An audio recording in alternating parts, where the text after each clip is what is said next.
보겠습니다.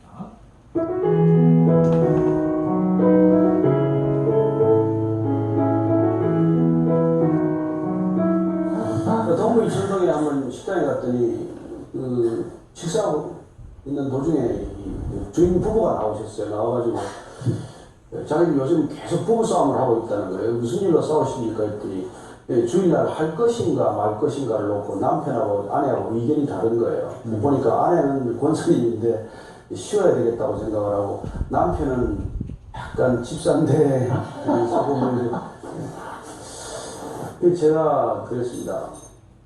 부부 중에 한 사람이 마음이 편하지 않으면 안 됩니다. 의견은 통일돼야 됩니다.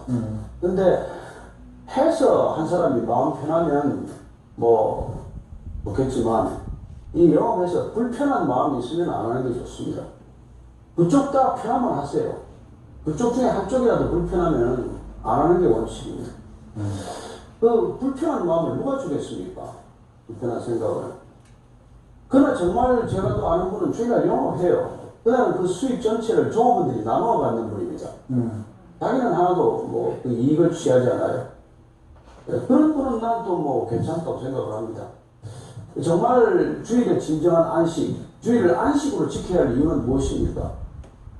하나님께서 그 주일을 안식일을 지키라고 한 이유는 나 중심으로 살아가는 삶의 복에서부터 하루쯤 해독되라는 얘기예요.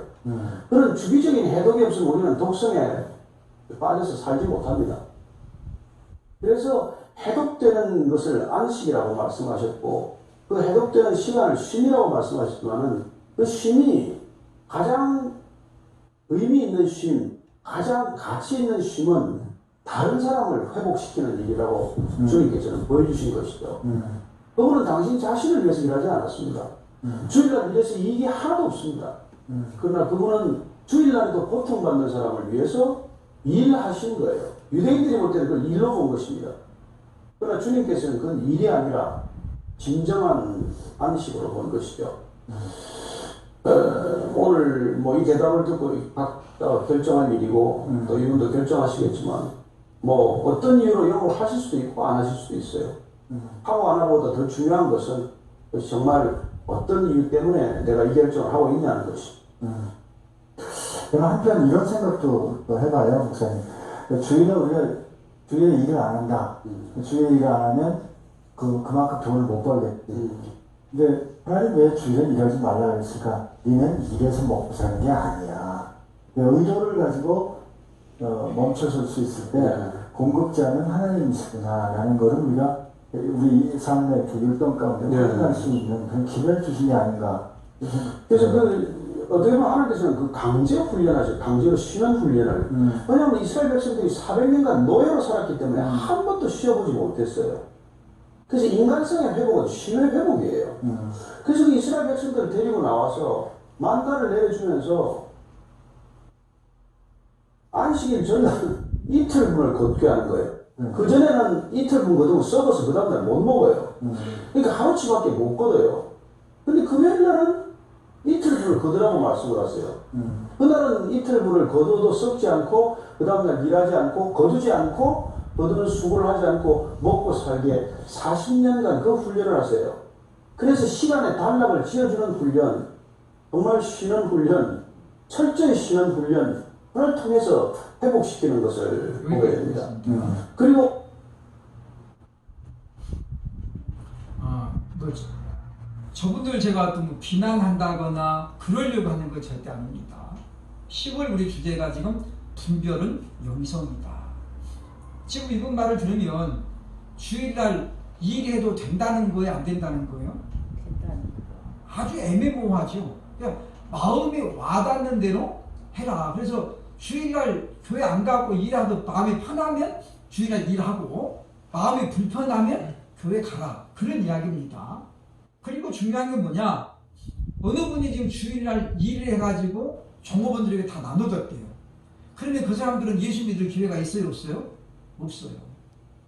그렇잖아요. 그러면 자기만 교회 가고 자기만 구원받아 천국 가고 직원들은 뭐예요? 다 너네들 지옥 가야 돼. 왜? 직원이니까. 어디 종업원들이 천국 가려고 그래. 종업원 누구만 가는 거예요? 사장만 가는 거예요.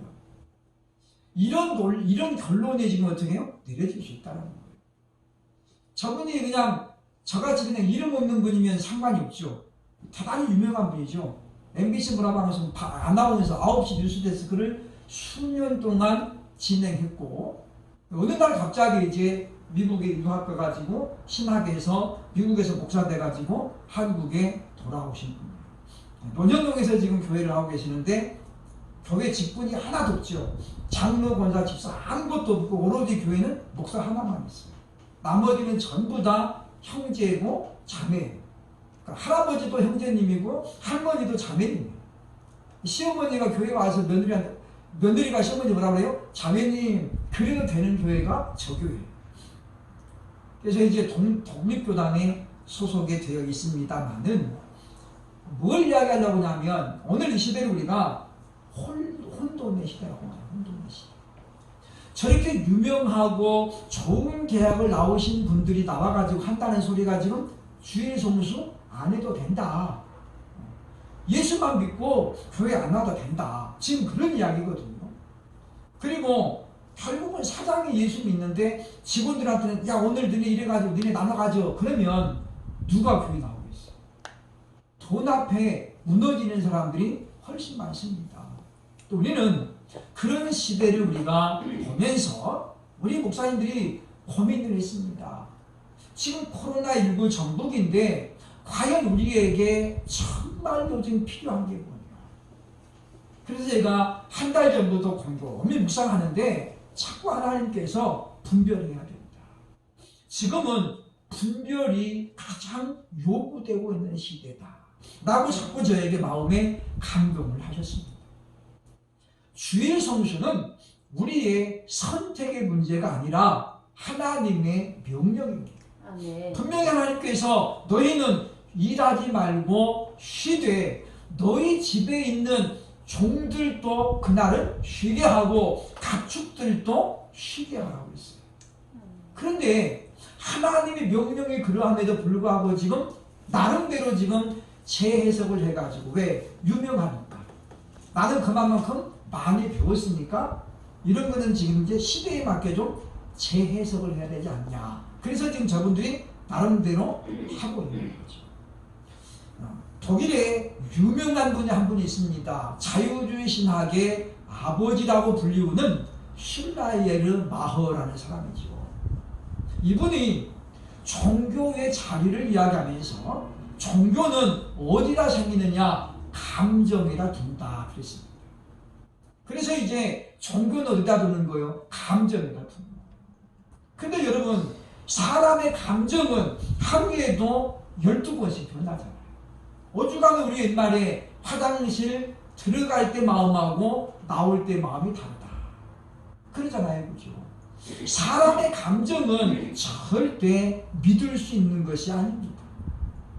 제가 아는 분은 너 나랑 결혼 안 해주면 난 죽어버릴 거야. 그래서 농약을 들고 가가지고 그 장인 장모 보는 앞에서 농약을 그냥 마셨어요. 그 미분이 겁이 난 거예요. 아 이러다가 남의 자 죽게 잡배 그래가지고 데려가 살아라 그랬습니다. 얼마나 여자를 사랑했으면 자기 생명을 걸겠어요. 그런데 몇 년 못 가서 이 집은 파토나게 삽니다. 남자가 툭 하면 때리는 거예요. 허리띠를 풀러가지고 여자를 때리는 거예요. 아주 그냥 이 죄질이 나쁘죠. 한마디로 말해서 그렇죠. 그 어디서 배웠는지 모르지만은 허리띠를 풀러가지고 때리면 자국이 그냥 쫙쫙 납니다. 그게 뭐예요? 사람의 감정이에요. 사람의 사랑은 감정입니다. 그렇기 때문에 감정은 변하는 거예요. 그러므로 우리가 감정을 기준을 두고 야 우리가 오늘 이렇게 마음이 하나 되니까 교회 가지 말고 장사하자. 오늘 이렇게 지금 초복인데 오늘 같은 날 돈 벌어야지. 그래가지고 마음이 편하니까 그러면 교회 안 가고 주일 성수 안 하면 그게 어디 믿음이겠어요. 야 오늘은 그냥 손님 오를 거니까 오늘은 교회 가자. 그러면 누가 중심 되는 거예요? 전적으로 내 자신이 주인 되는 거예요. 우리는 요즘 시대가 이제 어떤 시대냐 물론 옛날도 그랬습니다만은 이름 있는 사람들의 영향을 받는 시대입니다. 그래서 아무래도 무명의 사람이 얘기하는 것과 이름 있는 사람이 한마디 하는 것은 차원이 다르다고 합니다. 저분이 2013년도에 논현동에다가 교회를 개척을 해가지고 지금 1000명 이상 모이는 교회가 됐습니다. 왜냐? 유명한 분이잖아요. 그래서 우리가 그런 걸 보면서 저번에 저는 어떤 이제 공개적으로 지금 저분이 상담을 하는 내용이거든요. 어떤 분이 주일날 꼭 교회 가야 돼요? 일하면 안 됩니까? 그런 질문을 지금 던진 거잖아요. 그럼 거기에 대해서 이분이 지금 공개적으로 방송국에 나와가지고 상담을 한 거예요. 결론이 무엇입니까? 너희 마음에 편한 대로 하면 된다. 그러면 하나님의 말씀보다도 지금 어떻게 해요? 저분의 말이 더 중요할 수 있다고. 사람은 듣고 싶은 것만 듣고 기억하고 싶은 것만 기억하는 그런 습관이 있잖아요. 그러니까 저렇게 지금 질문한 사람은 의도가 뭐겠습니까? 주일날 이래도 된다라는 답변을 지금 기대하고 던진 거예요. 그죠? 그러면 그 사람은 어떻게 되는 거예요? 그래. 저렇게 유명한 분이 해도 된다는데 우리 이거는 요번 주부터 이제 일해가지고 돈 벌자. 그리고 우리가 좀 더 좋은 데 쓰자. 그러면 결과적으로는 나름대로 인간적인 감정은 참을 수 있습니다. 휴가 이래가지고 좀 불이웃돕기도 하고 그러면 얼마나 좋겠어요. 그런데 과연 그것이 하나님께서 원하시는 것이겠느냐. 오죽하면 아까 지금 사회자 보시는 분이 답답하니까 그러는 거잖아요. 공급은 네 힘으로 하는 게 아니라 하나님이 해주시는 거야. 그거를 깨우치기 위해서 주의를 지키라고 했다는 거잖아요. 그러니까 지금 사회자가 얼마나 마음이 급하면 지금 그렇게 지금 답변을 지금 이끌어가는 거잖아요. 그러니까 우리가 그런 걸 보면서 지금은 어떤 이름 믿는 분이라도 우리가 무조건 따라갈 것이 아니라 베레아 사람들처럼 우리가 말씀, 성경이 과연 그러한가 하고 묵상해 볼 필요가 있다라고 하는 것입니다.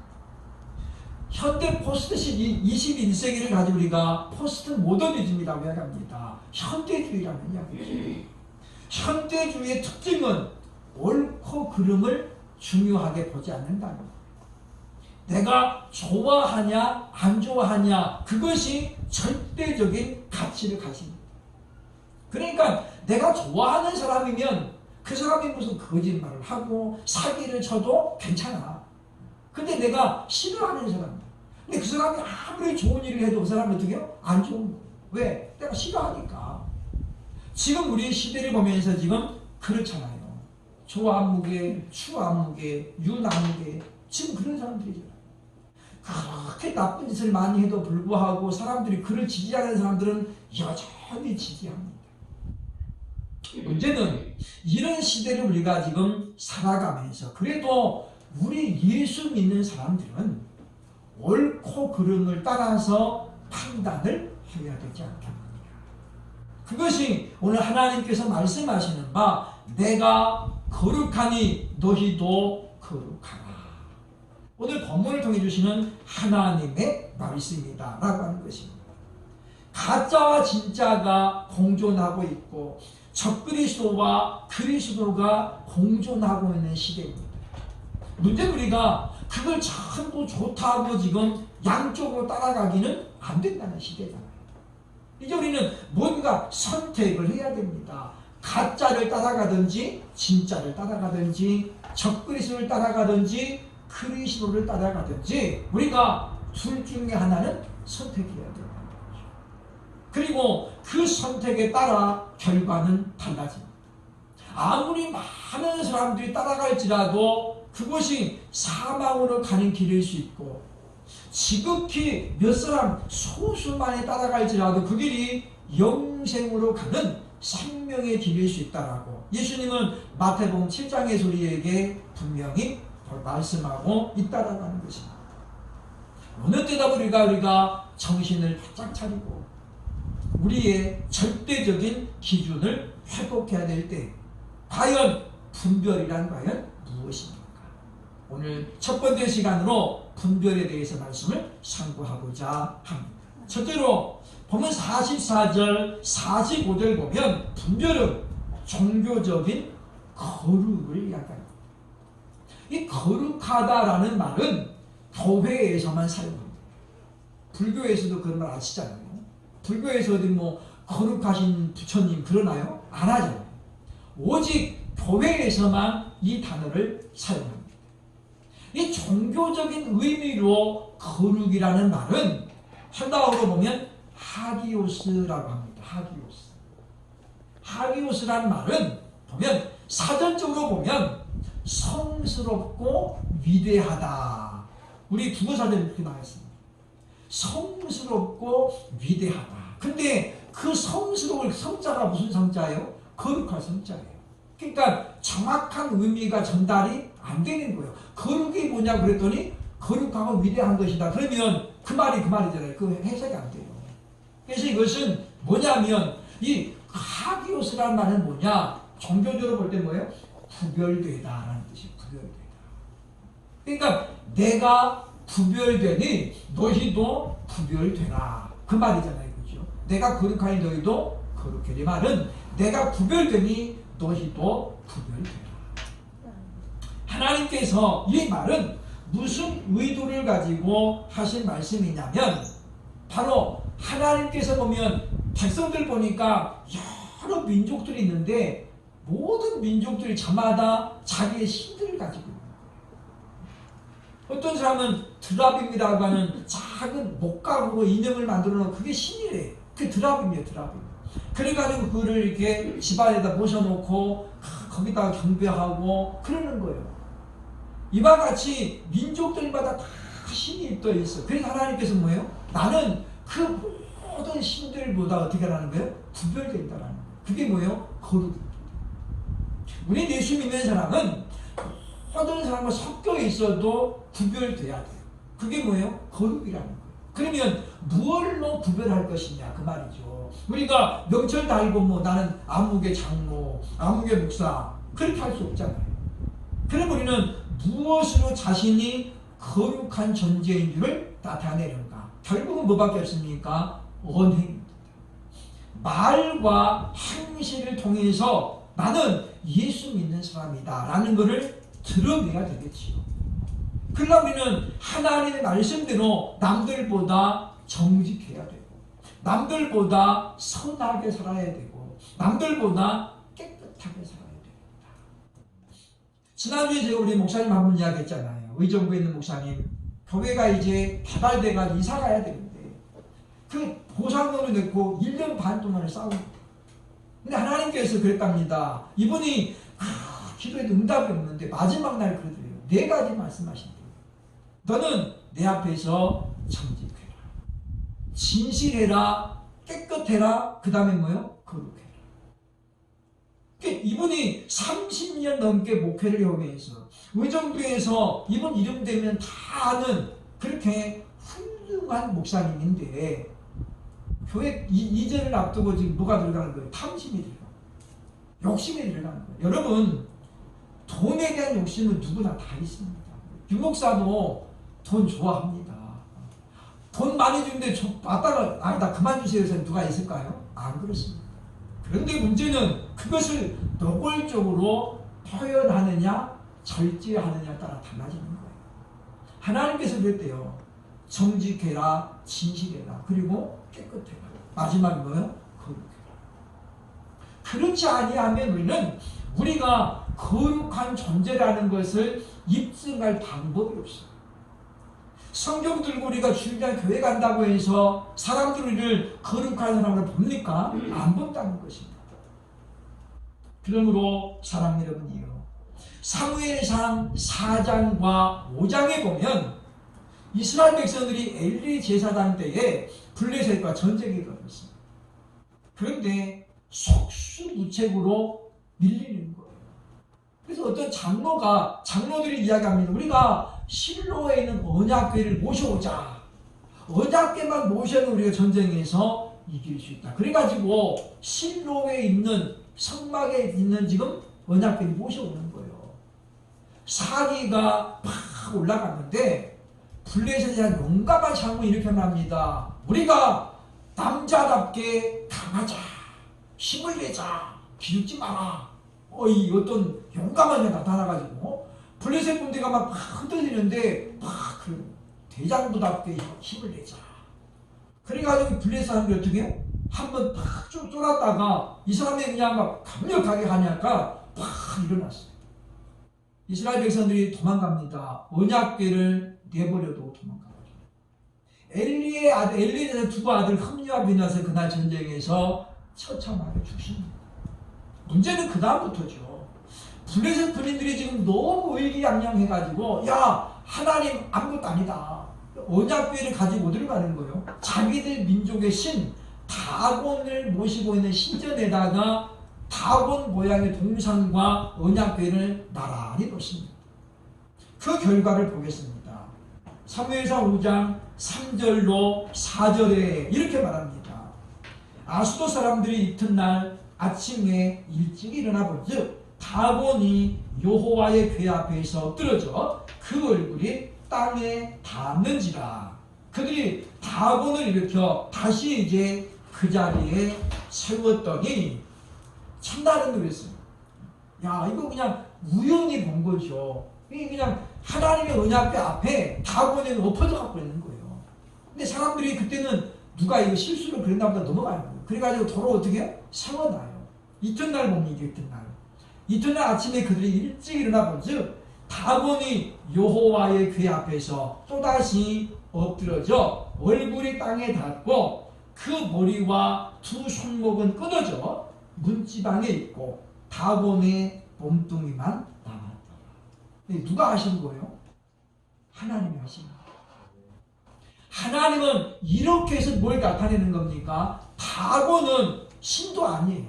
그 죽어있는 거잖아요. 그 어떤 기술 좋은 사람이 그 깎아놓은 거잖아요. 만들어 놓은 거잖아요. 그런 아무것도 아닌 우상과 하나님을 지금 나란히 놓고 있다는 자체가 어떻게 하나님은 용납할 수 없는 거예요. 그래서 하나님 뭡니까? 그 다곤으로 엎어져가지고 1차적으로 경고에 있는 사람들이 못 깨달아요. 그러니까 두 번째는 어떻습니까? 아예 그냥 다 잘라내는 거잖아요. 그래서 이 사람들이 어떻습니까? 이제 겁을 먹습니다. 야 이거 뭔가 있다. 그러더니 뭐가 돌아요? 전염병이 돌기 시작해요. 그래서 이들이 다른 이 대도시 블레셋에는 5개 대도시가 있습니다. 이 5개 대도시에 차례를 돌아가면서 야 니네 도시에서 이번에 이 언약궤 데려가 봐. 그랬더니 전염병이 언약궤 가는 곳마다 퍼지는 거예요. 그래서 결국 어떻습니까? 발세메스 가는 소에다 실어가지고 언약궤 이스라엘로 다시 돌려보내는 거예요. 구별은 바로 그럴 것입니다. 거룩이 바로 하기옷이라는 거룩은 바로 그럴 것입니다. 우리는 우리 스스로가 우리의 구별됨을 나타내야 됩니다. 증명해야 된다는 것이죠. 그러므로 우리가 오늘 하나님께서 너희가 무엇으로 너희의 거룩함을 나타낼 것이냐. 오늘 44절 보니까 너희도 몸을 구별하여 그랬죠. 몸을 구별하라는 거예요. 가야 될 곳 안 갈 곳 가려서 가라는 거고 먹을 것과 안 먹을 것 가려서 가라는 거예요. 그것이 1차적으로 우리에게 말하는 종교적인 거룩이라고 하는 것입니다. 두 번째 분별은 과연 무엇이냐? 바로 기준을 가지고 구별하는 것입니다. 거룩이 있고 구별이라고 했잖아요. 그런데 이 구별이라는 말은 우리 한나가 보면 디아크리노라는 단어예요. 디아크리노. 앞에 나온 디아가 전치사입니다. 무엇을 통하여 무엇을 말미암아 그런 전치사죠. 크리노는 판단하다, 판결하다 그런 뜻이에요. 그러니까 무엇으로 말미암아 판결하는 게 뭐예요? 그 구별이에요. 구별. 그러니까 이것은 뭡니까 보면 바로 하나님이 주신 어떤 절대적인 기준과 근거로 말미암아서 판결을 하는 거죠. 그게 뭐라는 거예요? 구별이라는 거예요. 그러니까 어떤 우리가 내 나름대로 기준을 갖고 있거나 내 나름대로 근거를 제시하는 것은 바람직하지 못하다는 거죠. 그래서 하나님께서 주시는 그와 같은 근거를 가지고 구별을 해야 된다. 고린도전서 4장 7절에 보면 누가 너를 남달리 구별하였느냐. 네게 있는 것 중에 받지 아니한 것이 무엇이냐. 네가 받았은즉 어찌하여 받지 아니한 것 같이 자랑하느냐. 바울이 지금 고린도 교회에 뭘 이야기하는 거예요? 고린도 교회는 성경에 등장하는 모든 교회들 가운데 은사가 가장 많았던 거예요. 근데 사람들이 지금 방언을 하고 예언을 하고 통변을 하면서 자랑하는 거예요. 야, 넌 방언 못하지? 아이고야, 방언도 못하냐? 나는 방언 하는데. 그래가지고 뭐 하는 거예요? 못한 은사 없는 사람들은 그냥 무시하는 거예요. 그래서 지금 바울이 뭐라고 하겠습니까? 어찌하여 너희가 받지 아니한 것 같이. 이 말은 무슨 말이에요? 너희 안에서 생긴 것처럼 너희가 수고해가지고 그렇게 단 것처럼 자랑하냐? 그러지 말라는 거예요. 무슨 이야기입니까? 누가 너를 남달리 구별하였느냐? 네가 있는 것 중에 받지 않는 게 뭐냐는 거예요. 이게 무슨 말이에요? 하나님이 주셨기 때문에 네가 받은 것이지 네가 노력으로 지금 그 단계에 간 게 아니라는 거잖아요. 그러니까 우리는 생각을 해야 된다라고 하는 것입니다. 우리가 무엇인가를 판단하고 또는 우리가 판결을 할 때에 그 기준이 뭐가 되느냐? 절대적인 기준이 있어야 된다는 거예요. 그게 뭐예요? 하나님의 말씀이라고 하는 것입니다. 그리스도인은 그렇기 때문에 항상 하나님의 말씀을 최우선으로 여길 줄 알아야 된다라고 하는 것이죠. 그래서 우리는 기도할 때도 하나님, 정말 하나님의 말씀을 따라 저에게 응답해 달라. 왜냐하면 우리가 어떤 사람들은 기도 응답을 받았는데 그것이 성경적으로 일치가 안 되는 거예요. 그러면 우리가 그런 기도 응답은 어떻습니까? 과감하게 내려놔야 돼요. 그러니까 기도 응답보다도 우선되어야 될 게 뭐냐? 하나님의 말씀이 성경이라는 거죠. 그러니까 하나님 말씀의 성경과 응답받은 것이 서로 달라요. 그럼 어떻게 해야 돼요? 우리는 성경을 우선으로 따라가야 돼요. 그것이 바로 구별이라고 하는 것입니다. 문제는 성경에서는 구별과 분별이라고 하는 단어를 혼용해서 쓰고 있다고 하는 거예요. 그러니까 구별과 분별이 반드시 다른 단어는 아니라는 거죠. 그러니까 어떤 의미에서는 똑같은 의미로 쓰여지고 있더라라고 하는 것입니다. 그러므로 우리는 오늘 말씀을 기억하면서 우리가 먼저는 가장 중요한 기준을 설정해야 된다는 거죠. 내가 지금 어떤 결정을 하는데 기준이 뭐예요? 그렇잖아요. 우리가 장사하는 분들이 가게를 얻을 때도 기준이 있어야 되죠. 유동인구가 얼마나 되느냐. 아니면 여기 지금 연령층이 어떤 층이냐. 장사의 내용에 따라 다르죠. 그죠? 그러니까 젊은 사람들이 많은 그런 지역에서 하는 장사하고 나이가 많은 분들이 살고 있는 장사하고는 다 다르죠. 그죠? 왜냐? 기호가 다릅니다. 편의점을 하려고 그러는데 전 노인들만 많이 사는 거 해봐요. 그죠? 그 망하는 거예요.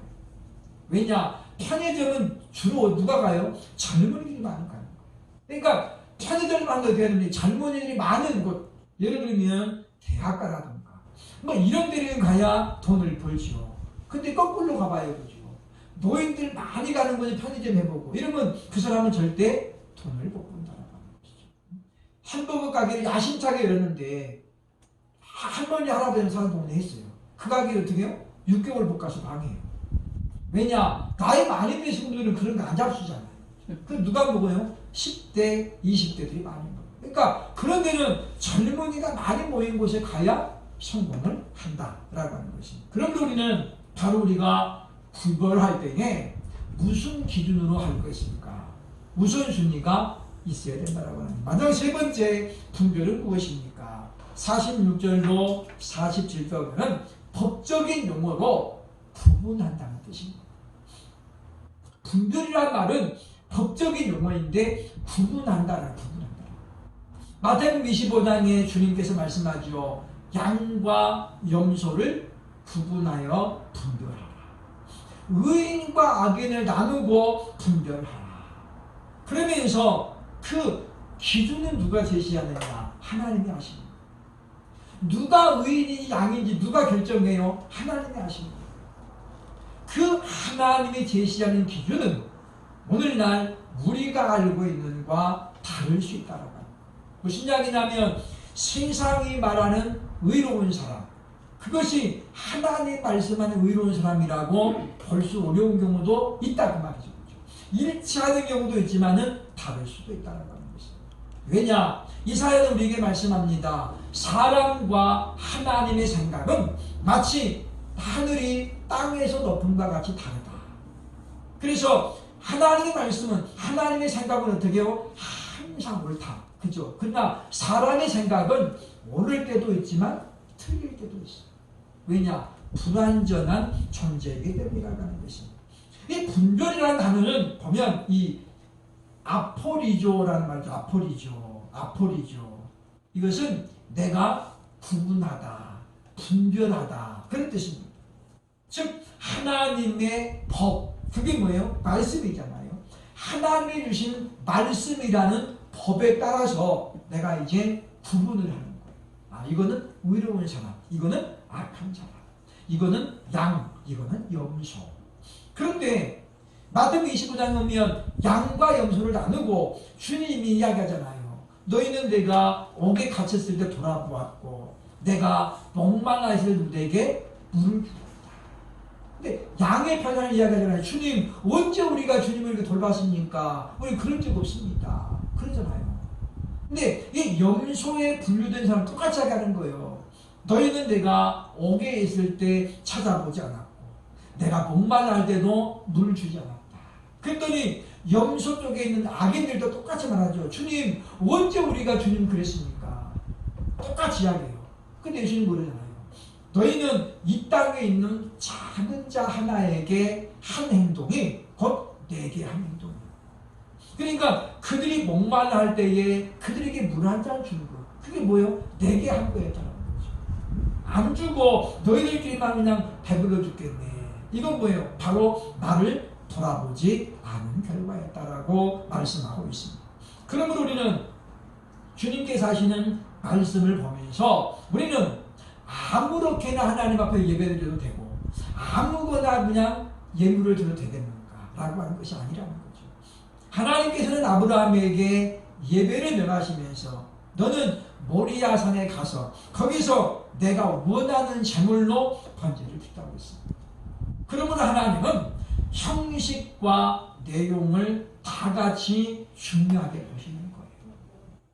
우리는 생각하죠. 형식이 뭐 중요하냐? 그런데 그렇지 않습니다. 여러분 귀한 것일수록 포장도 예쁜 데다 하잖아요. 그죠? 우리 보면 금반지 선물하면 그냥 신문지에 똑바로 말아갖고 했다. 그런 사람 어디 있어요? 그죠? 거기 보면 케이스도 그냥 탁 돼가지고 안에 보면 스펀지까지 탁 넣어가지고 포장도 돼가지고 거기다가 또 포장도 이쁘게 해가 리본가 해가지고 주잖아요. 그러니까 하찮은 것일수록 포장이 싸구려가 되는 거예요. 그러나 귀한 것일수록 포장도 귀해지는 거예요. 그죠? 제가 이번에 현대백화점에 지나가다 보니까 한우가 이렇게 한 팩이 있는데 보니까 59만 원 되더라고요. 오, 제가 깜짝 놀랐어요. 진짜 뭐 엄청나게 비싸잖아요. 그죠? 저거 뭐 혼자 먹어도 다 먹겠더라고요. 보니까 양이. 근데 뭐 도대체 어떤 부위인지는 모르는데 근데 제가 보니까 그 박스가 너무 귀해 보여요. 나는 거기는 안 탐나고 저 박스가 탐나요. 박스가 너무 좋아 보이는 거예요. 그냥 바짝바짝 블랙 색깔인데 그냥 지나가는데 불빛이 그냥 바짝바짝 해가지고 그러니까 뭐가 더 돋보이는 거예요? 소고기가 더 맛있게 보이는 거예요. 그러니까 그 만약에 그냥 돼지고기 그 폴라겐 같은 거 팔 때 그렇게 누가 좋게 팔겠습니까? 우리 생각해야 돼요.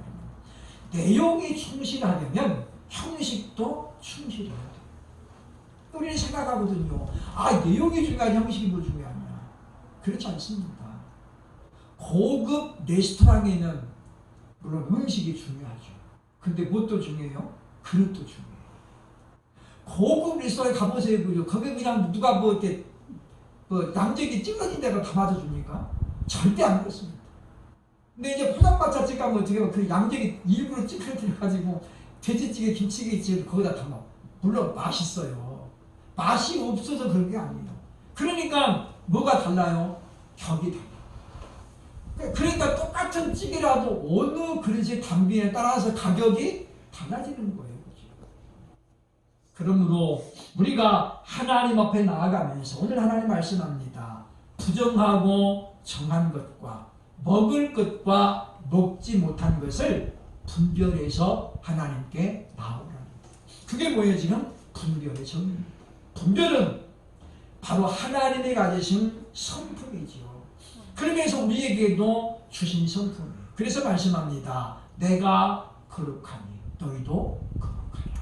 우리는 이와 같이 거룩한 것을 목표 삼아서 우리가 어떻게 하면 그러면 이와 같이 분별할 수 있을까? 어떻게 하면 내가 정말 거룩성을 나타낼 수 있을까? 이제 한 달 동안 우리가 그 말씀을 찾아보면서 함께 해답을 나눠보므로 우리들도 이와 같이 거룩하고 구별하고 분별한 모습으로 하나님을 섬기는 믿음의 사람들 될 수 있기를 주의 이름으로 축원합니다. 아멘.